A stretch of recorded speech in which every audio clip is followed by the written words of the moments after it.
इस वीडियो में हम देखेंगे यूपी पीसीएस 2021 में पूछे गए पॉलिटी के क्वेश्चंस को। इससे पहले वाले वीडियो में हमने 2023 के और 2022 के पॉलिटी के क्वेश्चंस किए हैं। ठीक है, तो पहला क्वेश्चन ये है, can you show me one free country where there are separate electorates, the British element is gone but they have left mischief behind. ये एक स्टेटमेंट है जो हमें बताना है कि ये स्टेटमेंट किसके द्वारा बोली गई है। Can you show me one free country where there are separate electorate? The British element is gone, but they have left mischief behind. क्या आप मुझे कोई भी एक ऐसी कंट्री बता सकते हैं जहां पे सेपरेट इलेक्टोरेट है? ब्रिटिश एलिमेंट तो चला गया, लेकिन वही है कि वो हमारे लिए प्रॉब्लम छोड़ गए। तो किसने ये स्टेटमेंट कही है?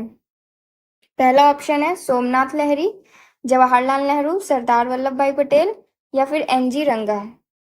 तो इसका करेक्ट आंसर है सरदार वल्लभ भाई पटेल।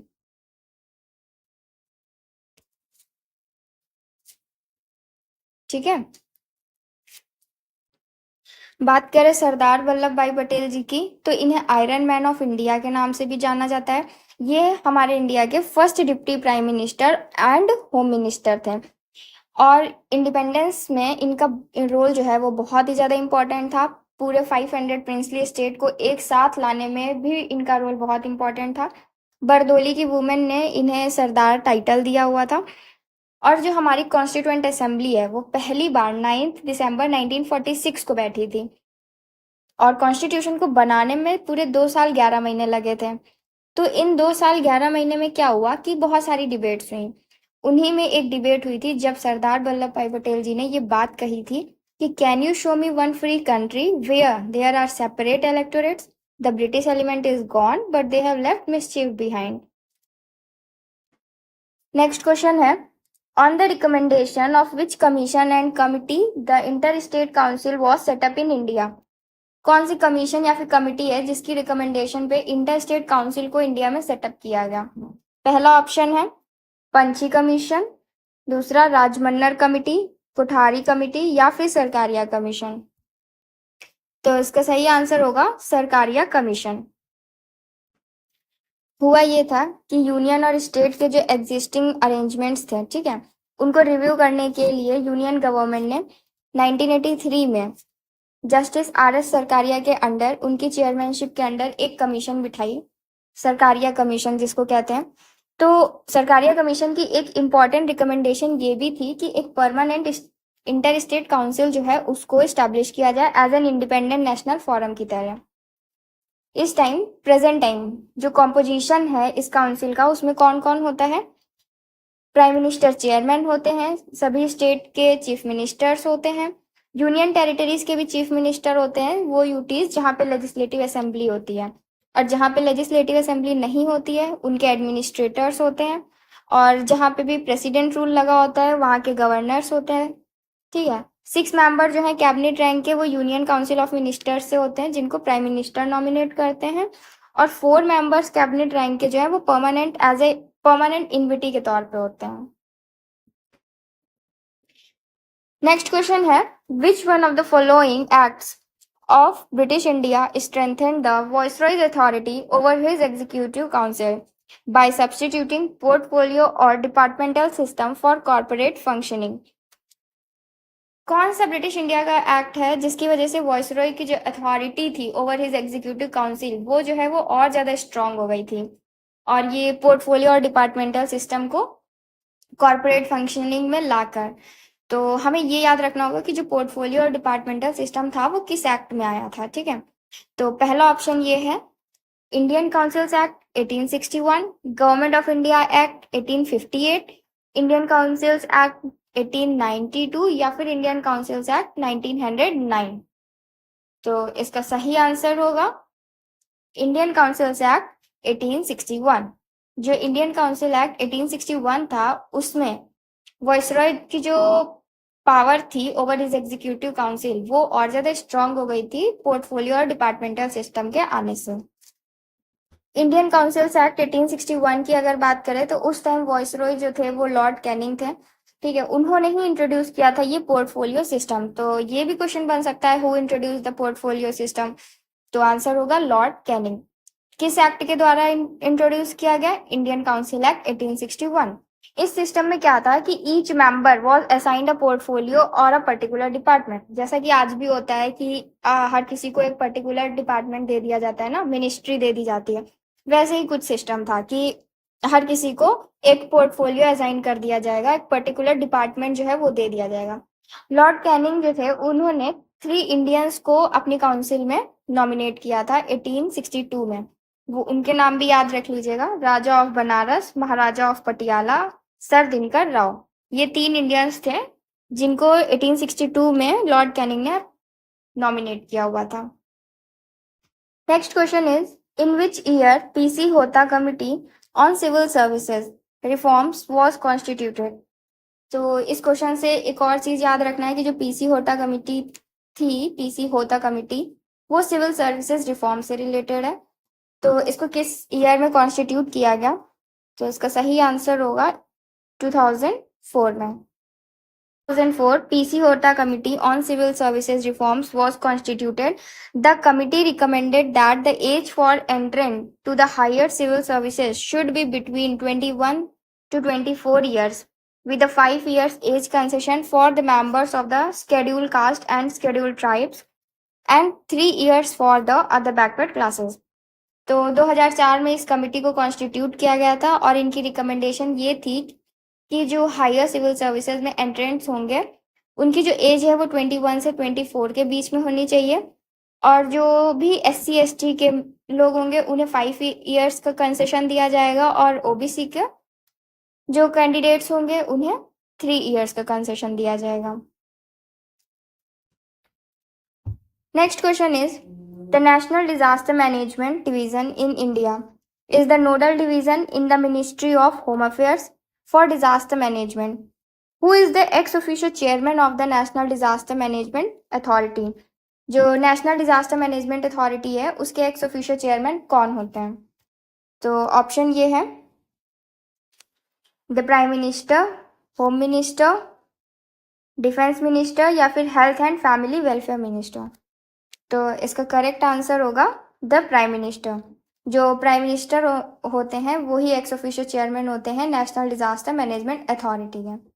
और अगर आप इस क्वेश्चन को ध्यान से पढ़ेंगे तो इस क्वेश्चन से हमें एक और इन्फॉर्मेशन मिल रही है कि जो नेशनल डिजास्टर मैनेजमेंट डिवीजन है वो नोडल डिवीजन है under the ministry of home affairs. तो ये भी पूछा जा सकता है ना कि किस मिनिस्ट्री के अंतर्गत ये आता है। नेशनल डिजास्टर मैनेजमेंट अथॉरिटी जो है ये डिजास्टर मैनेजमेंट एक्ट 2005 के अंडर सेटअप की गई है। ये एक स्टैट्यूटरी बॉडी है, ऑल्सो एपेक्स बॉडी भी है for disaster management in India. इसका काम है पॉलिसीज, प्लान्स और गाइडलाइंस फॉर्मुलेट करना। It is the nodal division under the ministry of home affairs. ठीक, और जो PM होते हैं वही एक्स ऑफिशियो चेयरमैन होते हैं NDMA के। जो कैबिनेट मिनिस्टर जो होता है वो वाइस चेयरमैन होता है। इसमें टोटल 8 मेंबर्स होते हैं स्टेट के as its member. Next question is which one of the following bills can not be first introduced in Rajya Sabha. इनमें से कौन सा बिल है जिसको पहले राज्यसभा में इंट्रोड्यूस नहीं किया जा सकता? Option ordinary bill, constitutional amendment bill, state reorganisation bill या फिर मनी बिल। तो इसका सही आंसर होगा money bill. Money bill can not be first introduced in Rajya Sabha. Money bill को पहले राज्यसभा में इंट्रोड्यूस नहीं किया जाता है। आर्टिकल 110 जो है वो मनी बिल से रिलेटेड है, और किसी भी बिल को हम मनी बिल तभी कहेंगे अगर वो टैक्सेशन, बोरोइंग या फिर एक्सपेंडिचर से रिलेटेड है। तो मनी बिल को हमेशा प्रेसिडेंट की प्रायर अप्रूवल से ही इंट्रोड्यूस किया जाता है।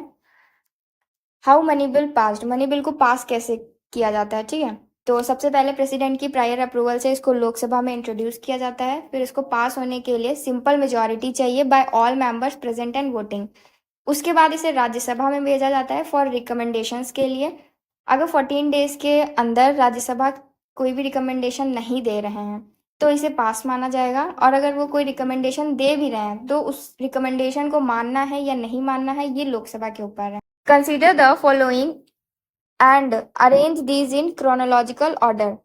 ठीक है, ये आप हमें 4 इवेंट्स दिए हुए हैं, इनको क्रोनोलॉजिकल ऑर्डर में बताना है, यानी कौन सा इवेंट पहले हुआ है और कौन सा बाद में हुआ है।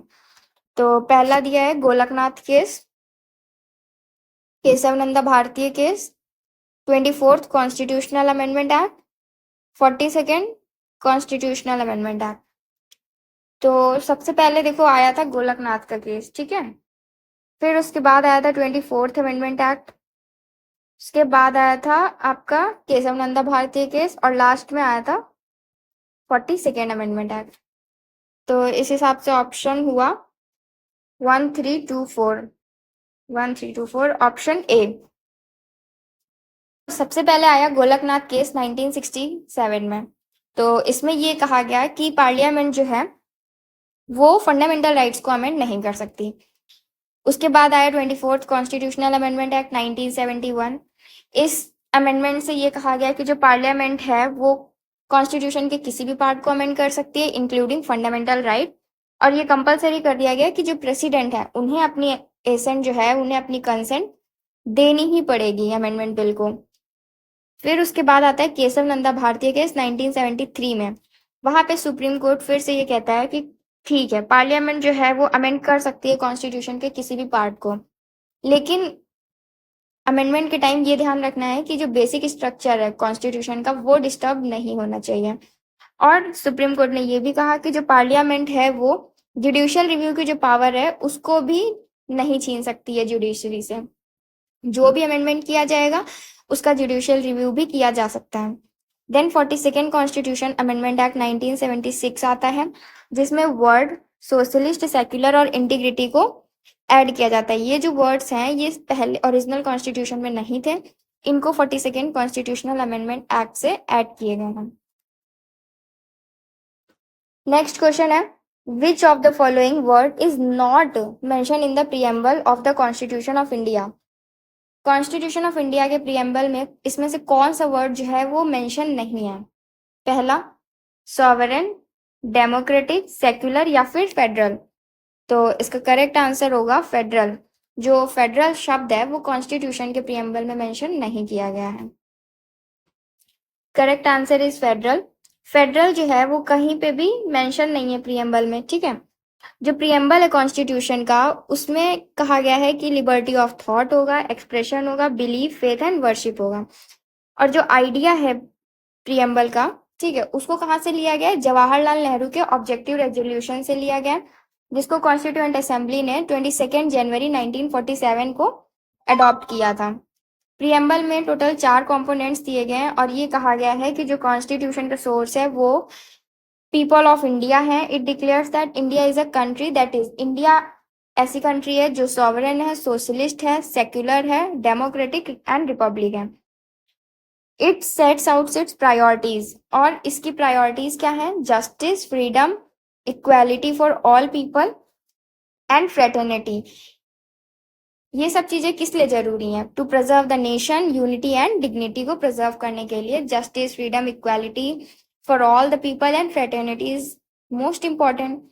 और ये इसमें ये भी कहा गया है प्रीएम्बल में कि जो कॉन्स्टिट्यूशन है उसको अडॉप्ट किया गया है 26 नवंबर 1949। तो ये ध्यान में रखिएगा कि जो अडॉप्शन डेट है वो है 26 नवंबर 1949।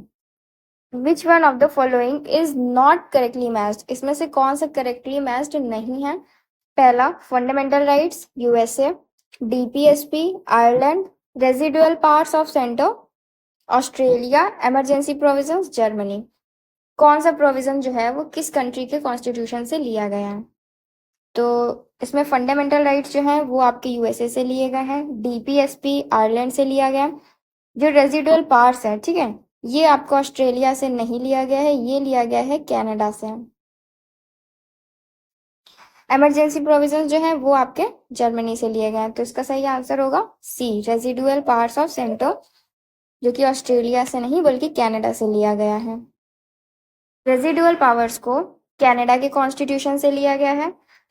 और कौन से फीचर्स हैं जिन्हें कनाडा के कॉन्स्टिट्यूशन से लिया गया है? वो है appointment of state governor by the centre, advisory jurisdiction of the supreme court. Fundamental rights जो हैं उन्हें यूएसए के कॉन्स्टिट्यूशन से लिया गया। पार्ट 3 आर्टिकल 12 to 35 जो है कॉन्स्टिट्यूशन का वो है फंडामेंटल राइट्स। डीपीएसपी की अगर हम बात करें तो उसे आयरलैंड से लिया गया है। जो कॉन्स्टिट्यूशन मेकर्स थे वो आयरलैंड के जो आयरिश होम रूल मूवमेंट था या फिर उनके और भी नेशनल मूवमेंट्स जो थे उनसे काफी इम्प्रेस थे।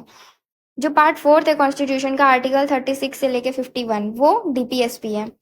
Then suspension of fundamental rights during emergency, emergency के टाइम पे फंडामेंटल राइट्स को सस्पेंड कर देना चाहिए। ये जो कॉन्सेप्ट है ये लिया गया है जर्मनी के कॉन्स्टिट्यूशन से। हमारे कॉन्स्टिट्यूशन में पार्ट 18 आर्टिकल 352 से लेके 360 तक इमरजेंसी प्रोविजंस गिवन है। Next question is the primary duty of the finance commission of India is, जो इंडिया का फाइनेंस कमीशन है उसकी प्राइमरी ड्यूटी क्या है? पहला ऑप्शन है to give the recommendations on distribution of tax revenue between the union and states. Second option, to prepare the union annual budget. Then to advise the president on financial matters. To allocate funds to various ministries, department of the union and state governments.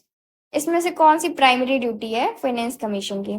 तो इसका correct answer होगा to give the recommendations on the distribution of tax revenue between the union and the state. Union और state के बीच में tax को किस तरीके से डिस्ट्रीब्यूट किया जाएगा इसकी रिकमेंडेशन कौन देता है? फाइनेंस कमीशन देता है। फाइनेंस कमीशन को कॉन्स्टिट्यूट किया जाता है प्रेसिडेंट के द्वारा under article 280 of the constitution. Finance commission एक कॉन्स्टिट्यूशनल बॉडी है under article 280। Mainly it gives recommendation on the distribution of tax revenues between the union and the state and amongst the state themselves. Tax का distribution union और state के बीच में किस तरीके से होगा या फिर स्टेट के बीच में किस तरीके से होगा, ये रिकमेंडेशन देने का काम है फाइनेंस कमीशन का। Next question is which one of the following is not correctly matched, इसमें से कौन सा करेक्टली मैच्ड नहीं है? अधिकतर क्वेश्चन ऐसे ही पूछे जाते हैं नॉट करेक्टली मैच्ड, तो नॉट पे जरूर ध्यान दीजिएगा। पहला है the separation of judiciary from executive, article 50। The promotion of educational and economic interest of SC and ST, article 46। The promotion of cooperative societies, article 43A। The organisation of village panchayat and enable them to function as the unit of self government, article 40। तो हमें ये बताना है इसमें से कौन सा article जो है वो सही मैच नहीं कर रहा है। तो जो पहला है the separation of judiciary from executive, वो तो आर्टिकल 50 में ही है। Then the promotion of educational and economic interest of SC ST, वो भी आर्टिकल 46 में है। देन लास्ट में अगर देखें तो organisation of village panchayat and enable them to function as the unit of self government, ये आर्टिकल 40 में ही है। प्रमोशन ऑफ कोऑपरेटिव सोसाइटीज जो है वो आर्टिकल 43A में नहीं है, वो है आर्टिकल 43B में। जो आर्टिकल 43A है वो लिविंग वेजेस से रिलेटेड है। आर्टिकल 43A में ये लिखा है कि जो स्टेट है shall take steps by the suitable legislation और in any other way to secure the participation of worker in the management of undertakings, establishment और other organization engaged in any industry। तो ये वर्कर पार्टिसिपेशन से related है article 43A। Article 43B जो है वो है प्रमोशन ऑफ कोऑपरेटिव सोसाइटीज। अगला क्वेश्चन है who among the following was the chairman of the first finance commission of India. India की जो फर्स्ट फाइनेंस कमीशन थी उसके चेयरमैन कौन थे?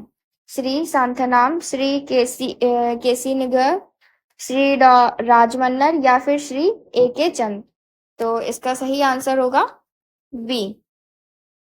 श्री के सांथनम जो है वो सेकेंड फाइनेंस कमीशन के चेयरमैन थे। Shri AK Chand third finance commission के चेयरमैन थे। Then PV Rajamannar fourth finance commission के चेयरमैन थे। The next question is which one of the following labor related acts have been amalgamated into the Code on Wages 2019 Act?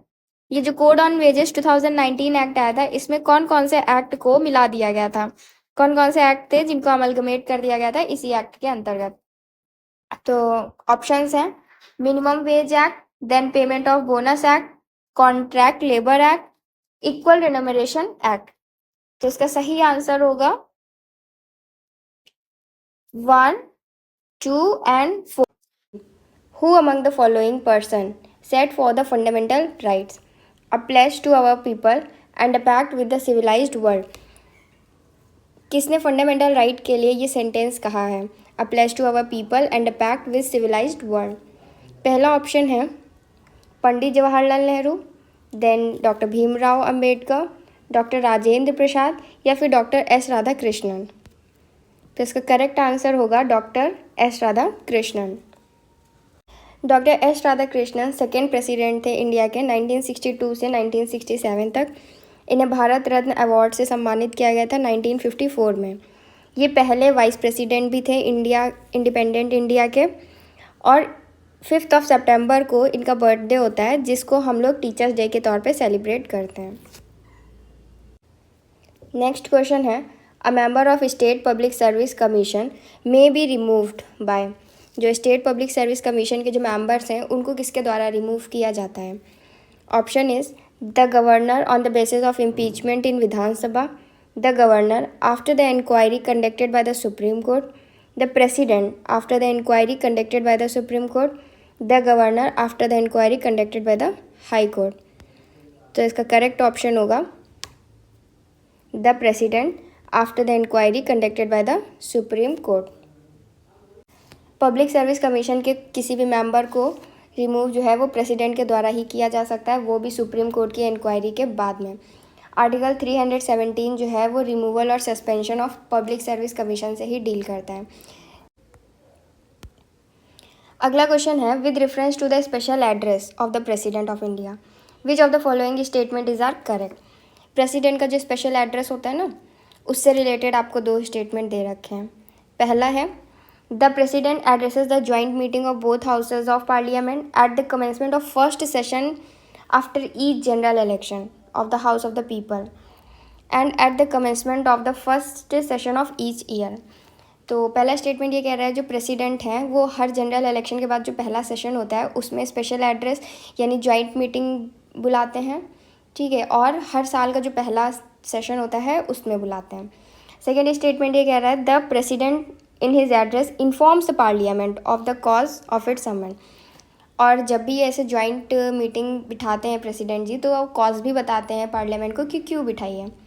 तो हमें बताना है कि इसमें से कौन सा स्टेटमेंट जो है वो करेक्ट है। 1 only, 2 only, both 1 and 2, neither 1 nor 2। तो इसका सही स्टेटमेंट है both 1 and 2, both 1 and 2। Next question है, consider the following committees on Panchayati Raj and arrange these in chronological order. ये पंचायती राज से रिलेटेड कमिटीज़ हैं, ठीक है, इनको हमें क्रोनोलॉजिकल ऑर्डर में अरेंज करना है कि कौन सी कमिटी जो है वो पहले बिठाई गई थी। तो इस ऑप्शंस हैं Ashok Mehta committee, L M. Singhvi committee, B R. Mehta committee, G K. V Rao committee. तो इसका करेक्ट ऑप्शन होगा 3rd, 1st, 4th and 2nd। सबसे पहले आई थी आपकी ये B R. Mehta committee, then Ashok Mehta committee, then G K. V Rao committee और फिर लास्ट में ये थी L M. Singhvi committee. Balwant Rai Mehta committee 1957 में कॉन्स्टिट्यूट की गई थी, जिसके बाद राजस्थान ने 1959 में पीआरआई सिस्टम को अडॉप्ट किया, पंचायती राज इंस्टीट्यूशन सिस्टम को अडॉप्ट किया। उसके बाद आंध्र प्रदेश ने भी सेम ईयर में ही अडॉप्ट किया था। देन अशोक मेहता कमेटी को कॉन्स्टिट्यूट किया गया 1977 में, नेक्स्ट 20 ईयर्स के बाद। देन जी.वी.के. राव कमेटी 1985 में कॉन्स्टिट्यूट की गई। उसके बाद एल.एम. सिंघवी कमेटी 1986 में आई। और ये सभी कमेटी जो हैं वो पंचायती राज इंस्टीट्यूशन से रिलेटेड है। अगला क्वेश्चन है, given below are 2 statement, one is labelled as assertion and the other as reason. Assertion: the President of India determines the qualifications of chairman and members of the Finance Commission. जो president हैं वो determine करते हैं कि qualification क्या होंगे chairman और finance commission के मेंबर्स की। Reason: chairman and members are appointed by the president of India. Reason ये है कि जो चेयरमैन और जो मेंबर हैं वो प्रेसिडेंट के द्वारा अपॉइंट किए जाते हैं फाइनेंस कमीशन के, इसीलिए प्रेसिडेंट जो हैं वो ही बताएंगे कि उनकी क्वालिफ़िकेशन क्या होनी चाहिए। तो इसका करेक्ट आंसर होगा A is false but R is true. President determine नहीं करते हैं फाइनेंस कमीशन के चेयरमैन और मेंबर की क्वालिफिकेशन को, लेकिन प्रेसिडेंट जो हैं वही अपॉइंट करते हैं फाइनेंस कमीशन के चेयरमैन और मेंबर्स को। बात करें फाइनेंस कमीशन की, तो कॉन्स्टिट्यूशन का आर्टिकल 280 प्रोवाइड करता है फाइनेंस कमीशन। आर्टिकल 280 में ये लिखा है कि फाइनेंस कमीशन एक क्वाजी जुडिशियल बॉडी है और इसको कॉन्स्टिट्यूट किया जाता है प्रेसिडेंट के द्वारा हर 5 साल पे, और अगर कभी ज़रूरत पड़ गई तो 5 साल से पहले भी किया जा सकता है। फाइनेंस कमीशन में एक चेयरमैन होते हैं और 4 मेंबर्स होते हैं। ये भी प्रीवियस ईयर क्वेश्चन में पूछा जा चुका है कि फाइनेंस कमीशन में कितने मेंबर्स होते हैं। तो एक चेयरमैन होते हैं, 4 अदर मेंबर्स होते हैं, उन्हें अपॉइंट प्रेसिडेंट के द्वारा ही किया जाता है। और ये ऑफिस जो है वो प्लेजर ऑफ द प्रेसिडेंट के बेसिस पे होल्ड करते हैं। They are eligible for reappointment, कोई भी मेंबर जो है उसको रीअपॉइंट भी किया जा सकता है। और कॉन्स्टिट्यूशन में ये कहा गया है कि जो पार्लियामेंट है वो डिटरमाइन करेगी क्वालिफिकेशंस ऑफ द मेंबर्स को। कमीशन के जो भी मेंबर होंगे, जो भी चेयरमैन होंगे, उनकी क्या क्वालिफिकेशन होनी चाहिए ये डिटरमाइन कौन करेगा? पार्लियामेंट। कमीशन जो है वो अपनी रिपोर्ट प्रेसिडेंट को सबमिट करती है, उसके बाद प्रेसिडेंट जो है उस रिपोर्ट को पार्लियामेंट के दोनों हाउसेस के सामने रखते हैं। Next question is which of the following articles of the constitution is related to contingency fund? Article 265, article 266, article 267 या फिर आर्टिकल 268? तो इसका करेक्ट आंसर है article 267। Contingency fund of India जो है वो उसको इमरजेंसी फंड भी कहते हैं, क्योंकि इसको उस समय पे यूज़ किया जाता है जब कोई क्राइसिस वगैरह आ जाती है। फॉर एग्जांपल अगर कोई नेचुरल कैलेमिटी आ गई तो वहाँ पे पैसे की ज़रूरत पड़ेगी, फंड्स की ज़रूरत पड़ेगी। तो ऐसे टाइम पे हम कंटिजेंसी फंड ऑफ इंडिया से पैसे लेते हैं और इसके लिए प्रेसिडेंट की परमिशन चाहिए होती है। आर्टिकल 266 जो है वो डील करता है consolidated fund of India and public account of India. Next question is under the constitution of India which of the following is not a fundamental duty? Constitution में कौन सी इसमें से फंडामेंटल ड्यूटी नहीं है? तो पहला है to vote in general election, to develop the scientific temper, to safeguard public property, to abide by the constitution and respect its ideas. तो इसका करेक्ट आंसर होगा to vote in general election. To vote in general election is not a fundamental duty, लेकिन to develop scientific temper, to safeguard public property, to abide by the constitution and respect its ideas, ये हमारी fundamental duties हैं। Constitution में total 11 fundamental duties हैं, ठीक है। 42nd amendment act से 10 fundamental duties को ऐड किया गया था, फिर उसके बाद 86th अमेंडमेंट एक्ट से एक और फंडामेंटल ड्यूटी को ऐड किया गया। तो टोटल 11 फंडामेंटल ड्यूटीज़ हैं। हमें 11 फंडामेंटल ड्यूटीज़ याद रखना होगा, क्योंकि ऐसा क्वेश्चन जो है वो बार बार रिपीट होता है। बात करें फंडामेंटल ड्यूटीज़ की, तो फंडामेंटल ड्यूटीज़ को पार्ट 4th ए में इनकॉर्पोरेट किया गया था by the 42nd amendment act 1976 में। प्रेजेंट टाइम में 11 फंडामेंटल ड्यूटीज़ हैं under article 51A of the constitution. ये जो आइडिया है फंडामेंटल ड्यूटीज़ को, इसको USSR के कॉन्स्टिट्यूशन से लिया गया था। और अभी जैसे बताया कि टोटल 10 फंडामेंटल ड्यूटीज़ थी by the 42nd amendment act, लेकिन 86th अमेंडमेंट के बाद 11 फंडामेंटल ड्यूटीज़ हो गई। ये जो फंडामेंटल ड्यूटीज़ है इसको स्वर्ण सिंह कमेटी के द्वारा रिकमेंड किया गया था, ठीक। और ये हमारी नॉन जस्टिसिएबल होती हैं, लेकिन ये हमारी एनफोर्सेबल भी होती हैं। जैसे फंडामेंटल राइट्स जो है वो enforceable by court of law है, लेकिन जो DPSP है वो एनफोर्सेबल नहीं होता है। एनफोर्सेबल का क्या मतलब है? जैसे अगर वायलेशन होता है हमारे फंडामेंटल राइट्स का, तो उसके लिए तो हम लोग डायरेक्टली सुप्रीम कोर्ट तक अप्रोच कर सकते हैं, ठीक है।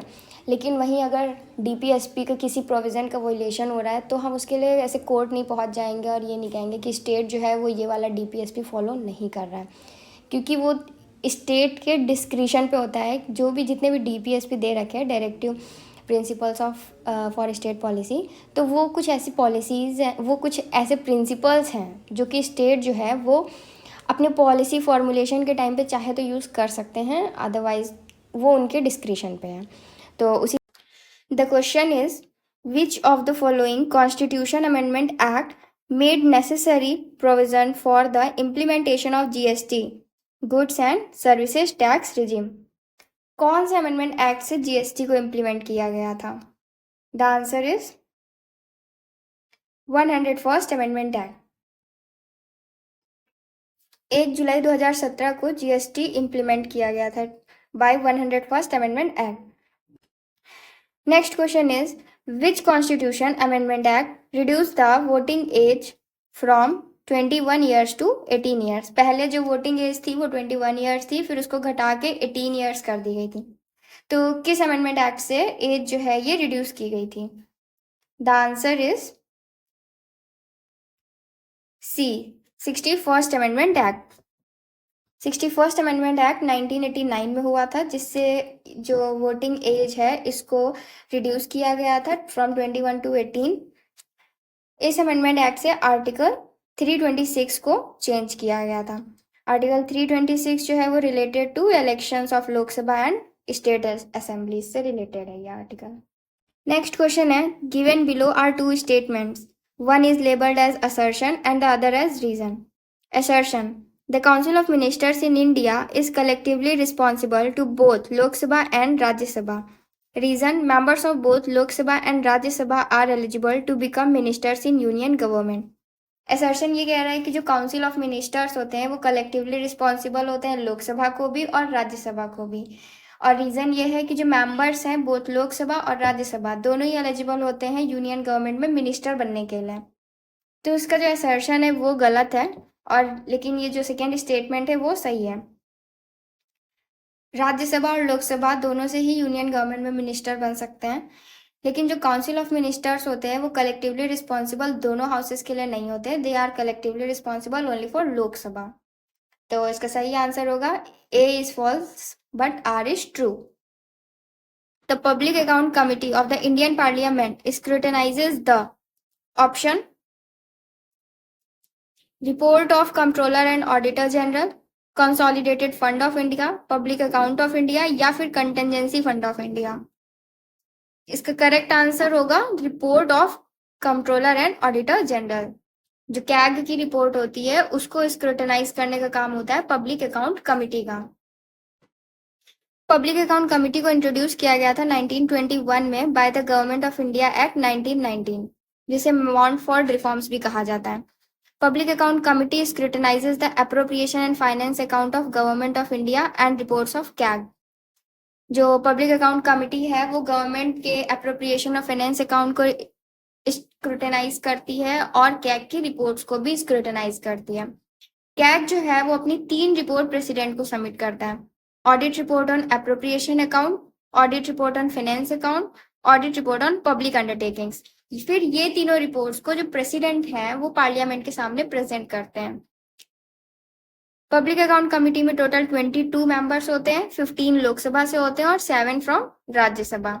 और जो चेयरमैन होते हैं पब्लिक अकाउंट कमिटी के उनको लोकसभा स्पीकर के द्वारा अपॉइंट किया जाता है।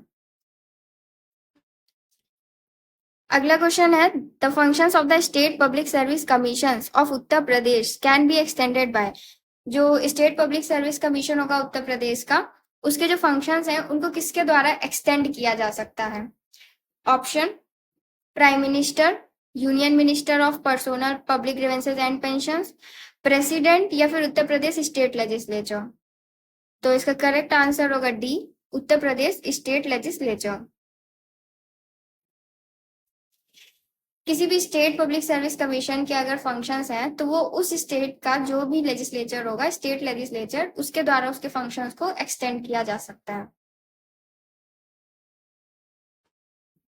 नेक्स्ट क्वेश्चन है 0R in the working of the Indian parliament means. 0R का क्या मतलब है? पार्लियामेंट की वर्किंग में 0R कुछ होता है तो उसका क्या मतलब होता है? The first hour of the session को 0R कहते हैं, when the privilege motion are accepted. Third option है आर बिफोर क्वेश्चन आर, या फोर्थ ऑप्शन है the time immediately following the question hour. तो इसका करेक्ट आंसर होगा the time immediately following the question hour. 0R का मतलब वो होता है कि जो क्वेश्चन आर होता है उसके बाद का जो समय होता है वो होता है 0R। 0R को इंट्रोड्यूस किया गया था पार्लियामेंट में 1962 में। It is the time when members of parliament can raise an issue of urgent public importance. कोई इंपॉर्टेंट टॉपिक को रेज कर सकते हैं इस समय में। It immediately after the question hour question hour and last until the agenda for the day is taken up. यहाँ पे आर होगा, HOUR। तो जो क्वेश्चन आर होता है उसके जस्ट बाद का जो समय होता है, ठीक है, उसको बोलते हैं 0 आर। मतलब जो क्वेश्चन आर होता है फिर एक एजेंडा डिसाइड किया जाता है ना डे का, तो उसके बीच का जो समय होता है वो होता है 0 आर। 0 आर को कहीं पे भी मेंशन नहीं किया गया, ना ही कॉन्स्टिट्यूशन में, ना ही रूल्स ऑफ प्रोसीजर में। देन आता है कि क्वेश्चन आर फिर क्या होता है, ठीक। जो पहला आर होता है पार्लियामेंट्री सिटिंग का, उसको बोलते हैं क्वेश्चन आर। 3 तरीके के क्वेश्चन पूछे जाते हैं वहां पे, starred question, unstarred question, short notice question.